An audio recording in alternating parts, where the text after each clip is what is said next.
Hello, my little cookers and no cookers. It's Carla, and today I am making Salsa Verde chicken salad. This recipe is from my dear friend Susie Theodorou's new cookbook, No Cook Cookbook. A no-cook cookbook is not a brand new idea. A lot of people have tackled this kind of thinking about cooking and these types of recipes, but no one has done it as geniusly and beautifully as Susie. Susie and I go way back. She's an old friend. I met her originally when I worked at Bon Appetit because she was a food stylist who styled a lot of our gorgeous photo shoots. And I was very, very lucky that she said yes when I asked her to food style my first book, Where Cooking Begins. A lot of people don't know what the role of a food stylist is. And basically, it is so much more than just zhuzhing something on a plate. And it starts with the organizational skills, but also the ability to shop for ingredients, to pick out the most beautiful ingredients, to plan a shoot day, and then to execute somebody else's recipes and do them so that they're true to the recipe, but they are more beautiful than I could ever make them. Aside from that, Susie's an amazing cook. So some people can make food look good. Susie can actually cook. And if you look at the technique section, 8 different techniques. And then I wanted to show all the different ways that each technique could be applied to 12 different ingredients. Susie cooked each one of these and we ate every single thing. So we're gonna honor her and salute her and celebrate her today. And everybody should go buy her book. Look at this. I couldn't do a spread like this. Things look pretty to me when I make them and I look at the table and I'm like, oh, that's pretty, take an Instagram photo. But knowing how to flake the salmon and the thing, and then it's 3-dimensional and then there's movement and there's it's really hard. And I can't do it. And actually sometimes Susie made food look too beautiful and then I would go in after she had styled something and mess it up and she just had to let me do it, which is, I'm sure, torturous. Look at the greenery. I love that I'm showing my book. This is Susie's work too, okay? All right, so we're gonna start with Susie's Salsa Verde, which is a mix of a lot of tender herbs, but what I was like, whoa, crazy. Who is she? I trust you. There's a little bit of rosemary in this recipe also. I'm always shy away from putting a strong, woody, more oily herb like that in my salsa verdes because I worry that it will overpower. But Susie, because she is smart and understands how to cook and flavor, there's just a tiny bit of this and it goes a long way. For the herbs, it's just a couple tablespoons of each. So I'm gonna start with some of the parsley. And pretty finely chopped. It's a no-cook cookbook, so you're not toasting any walnuts or pine nuts for this. You're just gonna go straight in. I'm gonna eyeball a little bit because what is 2 tablespoons? That looks like 2 tablespoons. Does Susie eyeball? Susie doesn't eyeball, so it's kind of funny that I'm gonna eyeball because a lot of Susie's job is styling other people's recipes, and you need to be actually quite careful about cooking things exactly the way they're supposed to be cooked. That's another thing. Every stylist should cook the recipe the way it's written, but not every stylist does. And then you can really run into some trouble. So as a magazine editor, if a food stylist took liberties, well, now it doesn't match the recipe. And now do we have to change the recipe to match the photo, or do we have to reshoot the image? The other thing that Susie does, which is incredible, and helpful, and she's really saved my ass on more than one occasion, is there will be recipes that Susie's making because we're getting ready for the next shot, and she would catch mistakes in my recipes. And instead of coming to me and saying, I caught a mistake in your recipe, which would immediately make me feel defensive and inferior, she would just come up to me on set and be like, oh, Carla, the recipe says this, but didn't you mean for it to say this? And I would be like, yes, I totally meant for it to say that. And she would be like, I thought that's what you meant. And I would be like, so we shot Where Cooking Begins over 2 weeks. My parents very generously let me use their house. So we all lived together for 10 days of shooting. And you have to like the people that you're with if you're gonna be living together. Over the second shoot, we shot here. Susie was always the first person here in the morning, and like poor Leo, it was like his summer vacation, and he would come down into his kitchen, which is like taken over by all of these people working with his mom, and Susie would just be like, hello, Leo. Like first thing in the morning, be like, good morning, Susie. So now I'm up to the cilantro.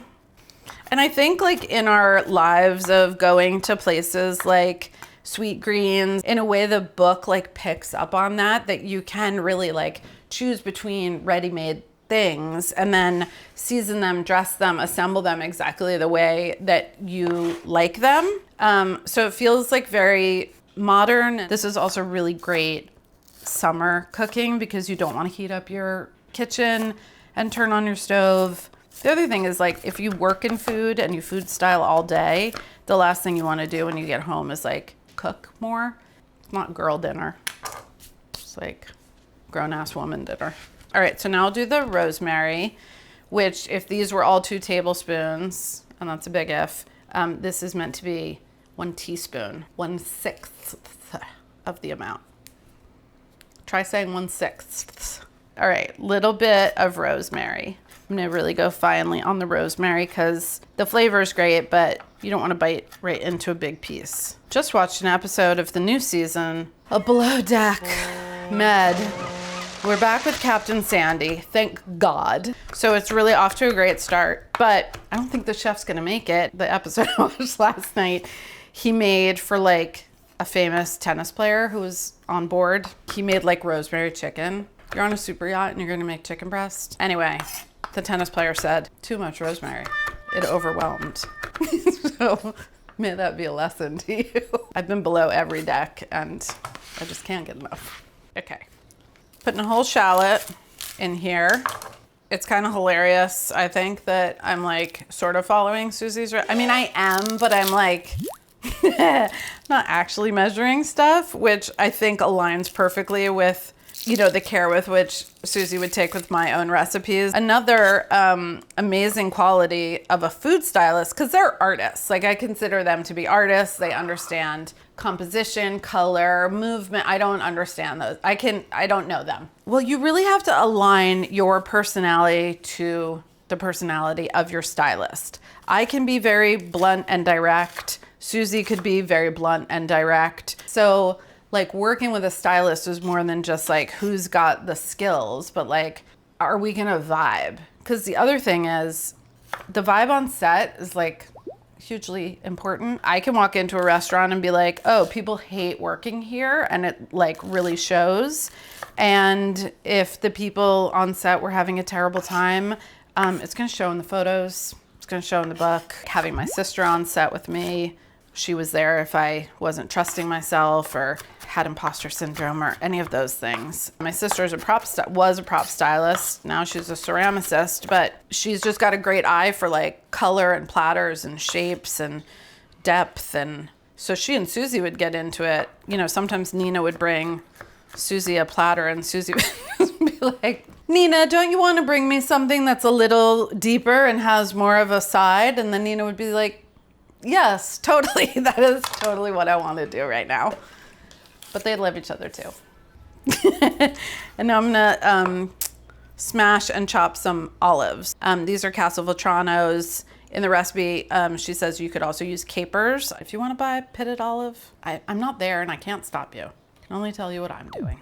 Roughly chopping some olives. I think this is such an important thing to include in a salsa verde, something briny, something acidic. Essentially, like it's a dressing, right? But it needs to be balanced. Let's see, is it 2 tablespoons? 1. Yeah, level. Totally. I'm doing to Susie the equivalent of like you guys taking one of my recipes and being like, yeah, I didn't have this, so I used that. And like, I don't really like that, so I used half the amount she called for. And then I did this other thing different because I didn't want to, it was fine. All right, so we've got our solids, our herbs. Now it's time to build the liquid part, a combination of sherry vinegar, obviously, acidic and woodsy and lovely. 1 part pomegranate molasses, which is a great ingredient. It is sweet and tart. You know, like the thinking behind putting a dried cranberry into a salad is sound. Actually putting a dried cranberry in a salad, or God forbid a dried blueberry, is, you know, should be illegal. So instead, we use something like pomegranate molasses, which delivers like that dried fruit, concentrated, sour, sweet, without the actual horror and injustice of putting a dried cranberry in something. Although I say that, and like you guys know that I with raisins. I have a secret love. There's also a teaspoon of toasted sesame oil, which is that much. Do you guys like it for me to be cooking? I don't do this a lot, cook other people's recipes, once in a while. But I have so many cookbooks, like new cookbooks and old cookbooks, that I love. And I would love, even though it's not my recipe, to like showcase recipes and talk about other recipes and make other recipes, because there's foods that they're just not in my wheelhouse, but they're so fun to make and show, especially some of my vintage cookbooks, like so many great dishes. So if you like the cookbook club, let me know. Give me a sign that like more cookbook content. Susie's in Los Angeles, otherwise I would bring her on and subject her to the horrors that I'm putting her recipe through. It's not that bad. So now we have gorgeous salsa verde. Susie tried to trip me up by not putting salt and pepper in the ingredient list, but the recipe does say taste and adjust seasoning. I'm so trusting that I would just be like, well, it's not in there, so I guess it's perfect the way it is. Salsa verde is definitely one of those things that like starts to develop flavor if it sits for 5 or 10 minutes. I love the sweetness. Really good, really balanced. The rosemary is there as like a whiffle thing, like a little. So in the book, Susie has like 5 or 6 different suggestions once you have the salsa verde, what to do with it. So you can like put it on a charcuterie plate. You could put it on a cheese board. You could stir it into a bean dip. You could open a can of tuna and have some nice toast and just drizzle the salsa verde over. The way that I'm gonna show you is one of the ways she shows in the book is to turn this now into a chicken salad with rotisserie chicken. Come on, the best thing in the supermarket. There's a great visual guide in the book of how to break down a rotisserie chicken, and it's really good to look at if you've never done it before. But carving a rotisserie chicken is just like carving any chicken, except easier, because the rotisserie chickens are just like cooked more, so they're more fall aparty. And if you don't like the rotisserie chicken at your market, you can make my recipe for faux rotisserie chicken in the oven, which also has like a yummy rub on it. So the first thing I'm doing is just separating, like cutting that little bit of skin right next to the breast, separating the leg and thigh from the body. And then you can just pull that back and the thigh is just gonna like come right off. And the oyster is right there.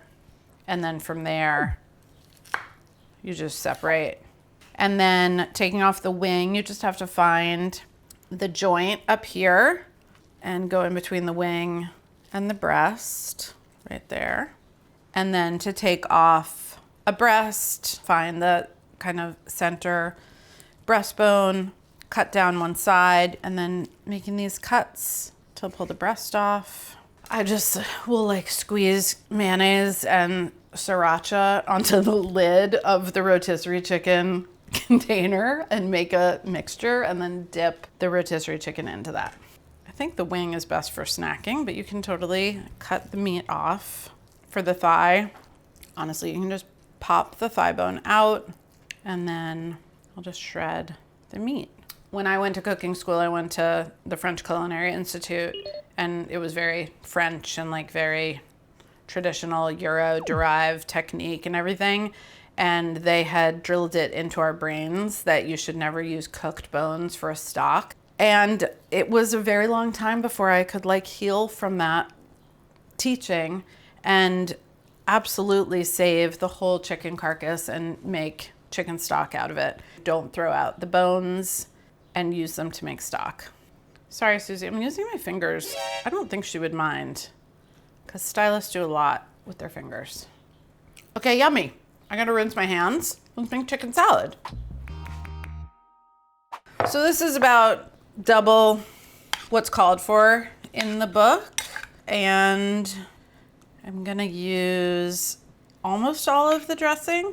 That's it. This is Salsa Verde chicken salad. There's no mayo, there's no nothing. You have the crunch, you have the herbs. It's perfectly dressed, it's beautifully seasoned. Your chicken was seasoned, like you have chicken salad. Done. Let's make a salad out of the salad. Tuscan kale, AKA black kale, AKA lacinato kale. Does she say chop it? No, she just tears. Okay, tearing. That's good. That's what I would do. I would tear.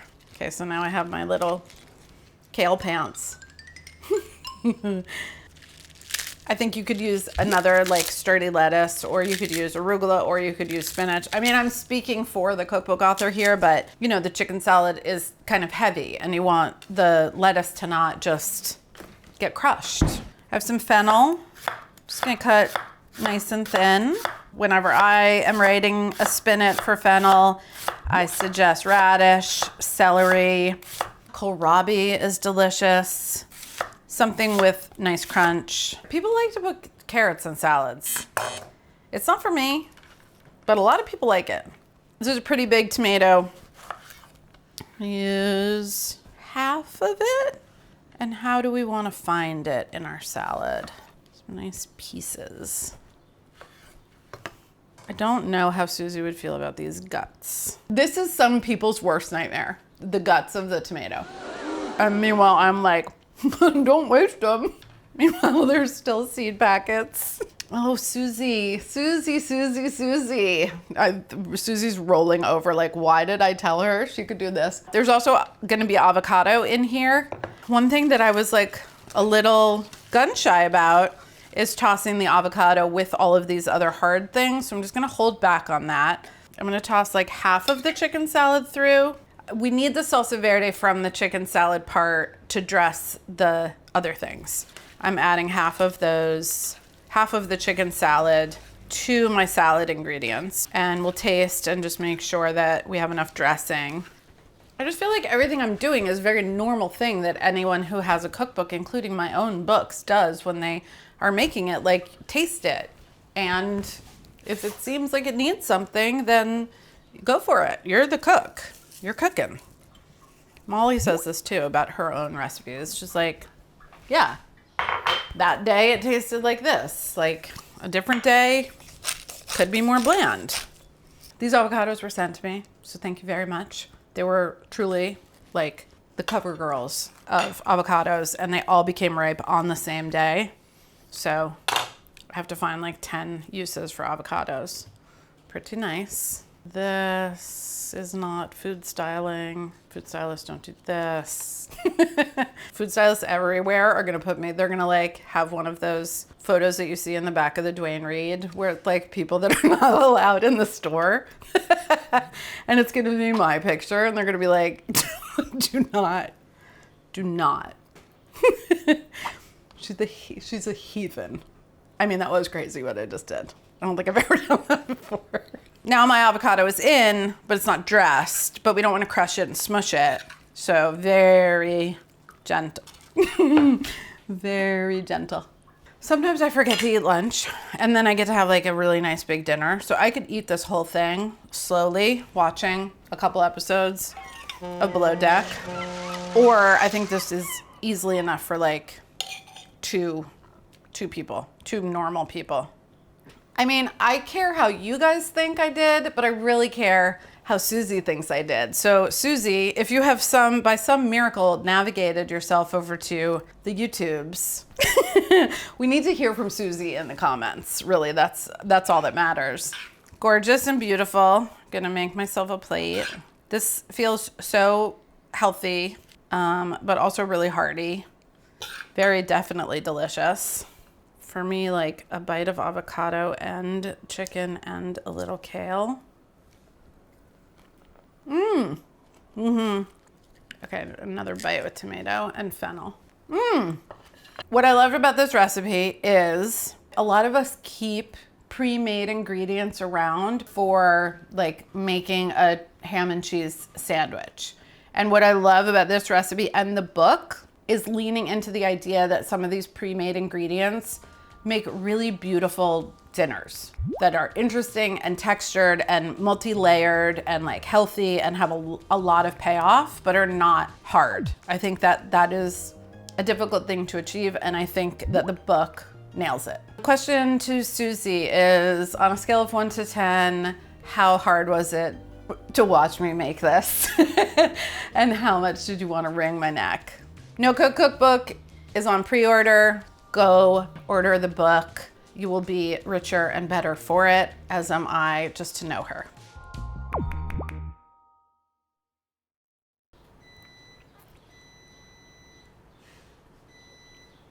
That toaster is like, it's a toaster. It's so aggressive when your thing is done, but when it comes to temperature, it does one tiny, it goes like beep.